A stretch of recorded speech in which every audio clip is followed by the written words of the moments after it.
One of my favorite arcade games growing up was Lethal Enforcers. You know, a shooting gallery in which you scroll from side to side, shooting bad guys while avoiding civilians, collecting power-ups, you know, simple but fun. Yeah, I said you should avoid civilians, but fuck them, they set off the alarm, they deserve what they get. If they hadn't done what I told them not to do, they'd still be alive.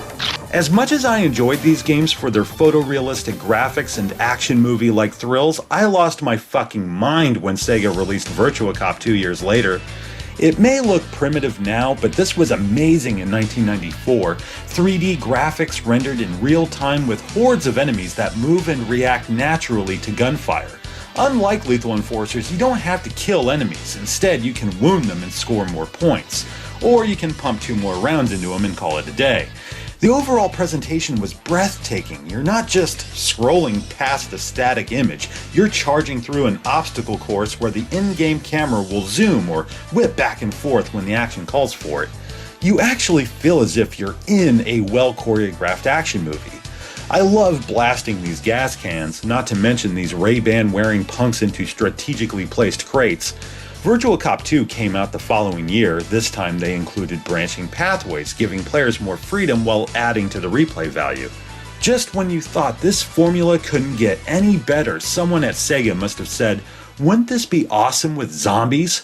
That brings us to The House of the Dead.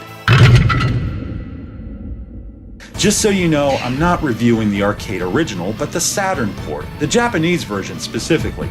The House of the Dead came late in the Saturn's lifespan, making North American and European versions hard to come by. North American copies, complete, have gone for as much as $170 to $230. God!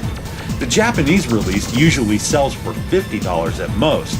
Japan almost always received more copies, so there's plenty to go around. However, many fans claim it's the worst version available. I'll touch on that more later. First, the plot. The story takes place on the 18th of December 1998, which I find mildly amusing considering Resident Evil came out the same year as The House of the Dead, 1996, yet they both felt their narrative should be set 2 years later. Anyway, AMS agent Tom Rogan receives a troubling message from his bride-to-be, Sophie, telling him how everyone is getting killed before the line goes dead. Tom soon requests the aid of his partner, G, and they're off to rescue Sophie from evil scientist Dr. Curian, a megalomaniac that just unleashed an army of biological weapons. We're not talking about sarin or VX poison gas. Why use any of that shit when we can make fucking zombies and mutants? This game won't be winning any awards for originality, but the plot is reasonably solid, and it's certainly conveyed with panache. Gameplay-wise, it's basically Virtua Cop with zombies. Lots of zombies. We have zombies hurling axes, zombies wielding chainsaws, naked zombies, hipster zombies, and so much more. Then we have undead monkeys, these weird-looking critters in trench coats and fedoras, Swamp Thing, blood-sucking bats, an abundance of giant maggots, and man-eating frogs. It may as well be Satan's petting zoo. Monster mashing isn't as easy as busting perps. In Virtua Cop, a single shot is all you need, though it can take as many as 5 shots to bring these bone bags down. You'd think shooting him in the head would be an instant kill, but no, not House of the Dead. This fucker doesn't even have a face anymore, yet he still managed to land a blow. That's some bullshit right there. This does make for a more challenging game, not to mention gorier. Limbs will fly, heads explode, and blood sprays everywhere. It's a goddamn bloodbath, and I love it. The bosses are intimidating as fuck. First we have this big beast with an axe, or chariot as he's referred to in the game. I don't get it, but whatever. When I first laid eyes on him, I damn near crapped my pants. What you mean nearly? I was there, remember? Well, I was... It's all right, Arch. They'll be out of the dryer soon. Oh, but the second boss is even worse. He's surrounded by bats that attack in waves up until you bring his life down halfway or kill all the bats. In either case, this forces him to deal with your sorry ass personally.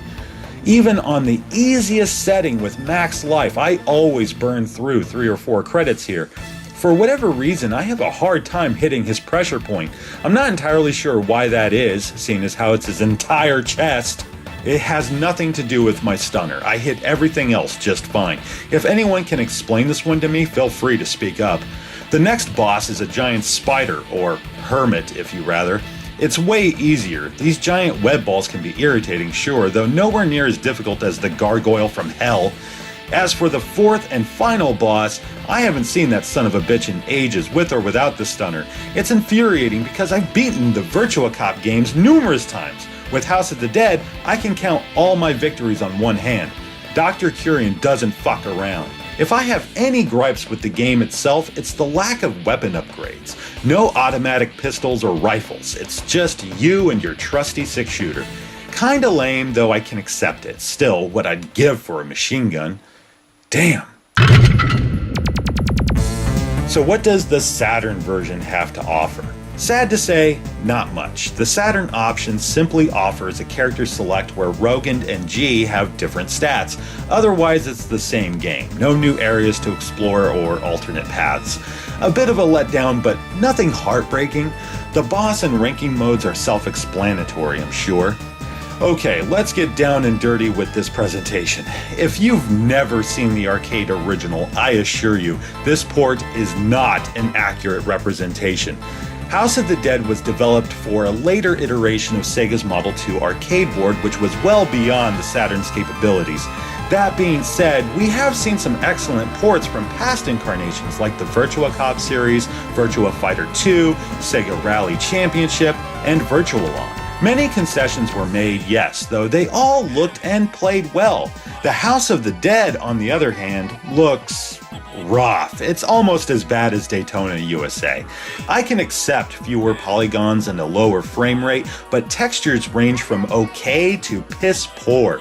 Just look at this blob of pixels that's supposed to be, I don't even fucking know anymore. Trees look as if they were rendered on NES. It's just ugly. Character models and textures fare a little better, though they provide a stark contrast to the muddy backdrops, making the overall presentation look inconsistently competent and crude. Thankfully, I can't say the same for music and sound effects. It all sounds terrific, right on down to laughably loathsome voice acting. You must stop Curian, or else something terrible will happen. Sophie! Grow a nut. Before we wrap things up, let us talk about the one regional difference that sets this one apart from the rest. You can't change the color of blood. Yeah, that's it. Now, some fans have told me that it runs a tad smoother on the North American version, though I have yet to find any information supporting this claim. In both North American and European versions, you can input a debug code that unlocks infinite lives, level select, and, of course, the blood's hue. I find this odd since the Japanese tend to be more accepting of over-the-top violence in their movies and video games, yet House of the Dead was censored. Weird.